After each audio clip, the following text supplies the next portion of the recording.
भारत में बहुत सारी लड़कियां आलसी है। उनको एक ऐसा बॉयफ्रेंड चाहिए या ऐसा पति चाहिए जिसके पास अच्छी नौकरी हो, जिसके पास घर हो, जिसको अश्योरेंस हो कि उसको इंक्रीमेंट्स मिलने वाले हैं। लेकिन उस लड़की में इतनी हिम्मत नहीं है कि वो कह पाए कि मैं क्या करूँगी। जब तुम मुझसे शादी करोगे तभी को आह्वान करना चाहती हूँ कि आप आपके घर में ऐसी लड़कियाँ, ऐसी स्त्री निर्माण कीजिए जो एबल है, जो अपने आप के लिए कमा पाए, जो कह पाए कि हाँ हमें घर में नया फ्रिज लेना है ना, आधे पैसे तुम दो आधे पैसे मैं दूंगी। मैं झगड़े नहीं कह रही हूँ कि झगड़ा करने की बात नहीं कर रही हूँ, लेकिन उसमें इतनी काबिलियत हो। क्योंकि मुझे बिल्कुल अच्छा नहीं, मेरी एक दूर की दोस्त है, लड़का ढूंढ रही थी शादी के लिए। उसने मुझे कहा कि 50,000 के नीचे तो नौकरी चाहिए ही नहीं, और अच्छा होगा कि वो अलग रहता होगा, किसको चाहिए सास ससुर की झंझट, और उसके पास 4 व्हीलर तो होनी ही चाहिए। मैंने कहा तुम कोई मॉल में आई हो, तुम्हें एक इंसान चाहिए कि कोई ऑफर्स चाहिए? It is so humiliating.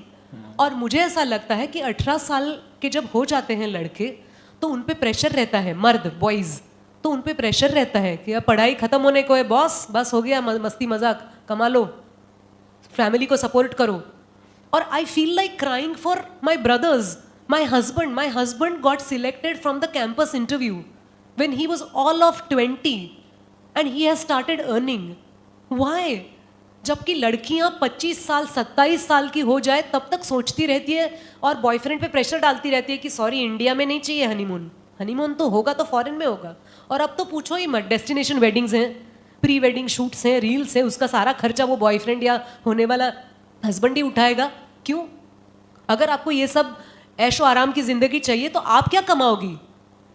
आपको भी खुद को आप पढ़ो, आप नौकरी ढूंढो, आप जाओ 4 ऑफिसेस में, पूछो कि क्या मुझे काम मिल सकता है।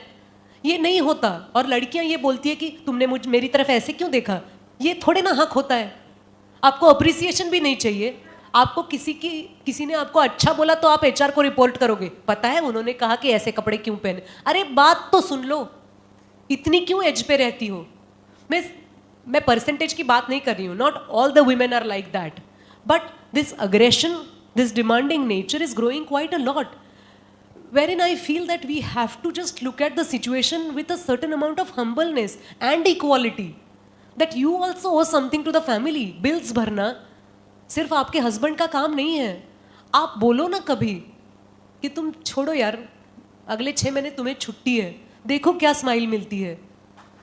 और मुझे I feel really proud to say that I really care for all the men in my life, be it anyone. I care for them because the amount of trust